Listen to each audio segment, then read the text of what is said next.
Halo anak-anak Santo Yosef, salam sehat buat kita semua.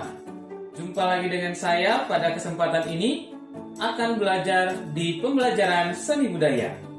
Harapan Bapak, anak-anak di kami semuanya beserta keluarga dalam keadaan sehat-sehat dan tetap semangat dalam mengikuti kegiatan sehari-hari, secara khusus dalam proses belajar mengajar. Pada kali ini, kita akan masuk kepada materi pembahasan, yaitu menulis naskah.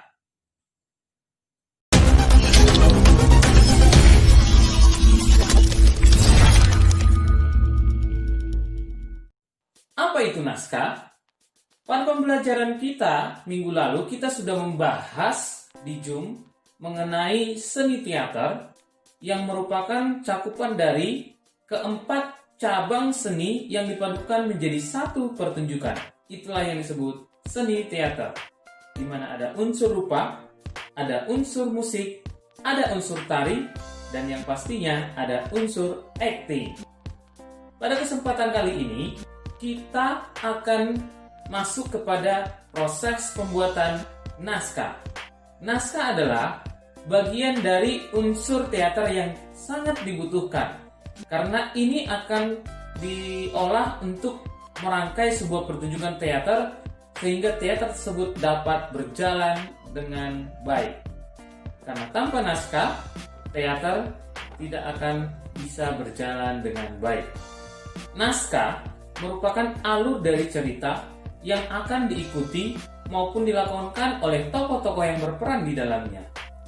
Nah, kali ini anak-anak kami dituntut untuk bisa atau mampu mengimajinasikan segala sesuatu yang dia punya dituangkan dalam sebuah tulisan yang disebut dengan naskah.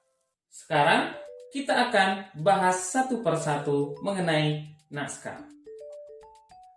Naskah adalah bagian yang paling penting untuk merangkai sebuah pertunjukan supaya sangat menarik. Oleh karena itu, kita harus menyesuaikan penulisan naskah berdasarkan alurnya. Yang pertama dalam penulisan naskah adalah eksposisi. Apa itu eksposisi?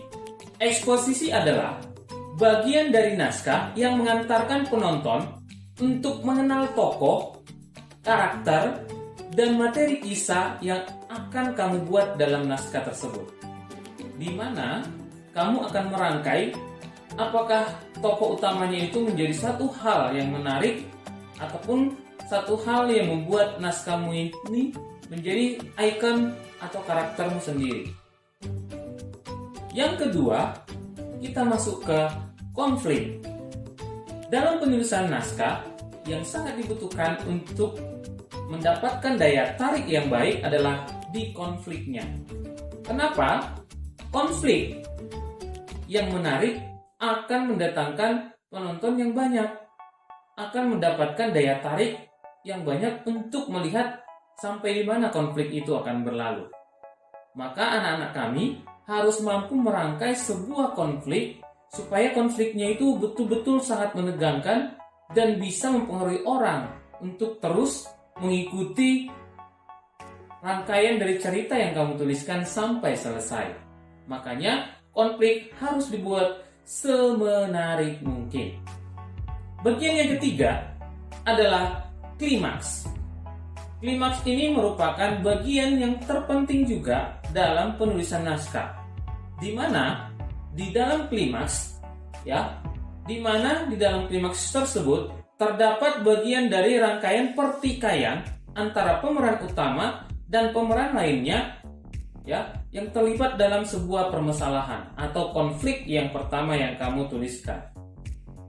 Nah, di sini akan terjadi pertikaian antara pemeran antagonis maupun pemeran tritagonis, bahkan pemeran protagonis. Jadi, kamu harus bisa berimajinasi membuat sebuah konsep supaya betul-betul bagian dari klimaks itu merupakan bagian dari skenario yang sangat menegangkan. Nah, ini sangat seru. Makanya anak-anak kami harus mampu merangkai sesuatu yang menarik di dalamnya nanti. Yang berikut, bagian yang keempat adalah resolusi. resolusi itu bagian dari jalan keluar yang akan ditempuh oleh tokoh-tokoh yang ingin menyelesaikan masalah tersebut. Resolusi ini sangat penting, ya, di mana ini akan menjembatani akan berakhirnya sebuah naskah yang kamu tuliskan tersebut. Yang bagian yang kelima adalah konklusi. Konklusi ini adalah bagian dari akhir dari cerita yang kamu tuliskan di naskahmu. Konklusi bisa berakhir dengan tragis dan bisa juga berakhir dengan menyenangkan. Nah, bagi kamu yang suka bagian dari konsep-konsep teater atau bahkan film yang diakhiri dengan sesuatu yang menyenangkan, silakan kamu rangkai bagian dari konklusimu menjadi sesuatu yang menyenangkan.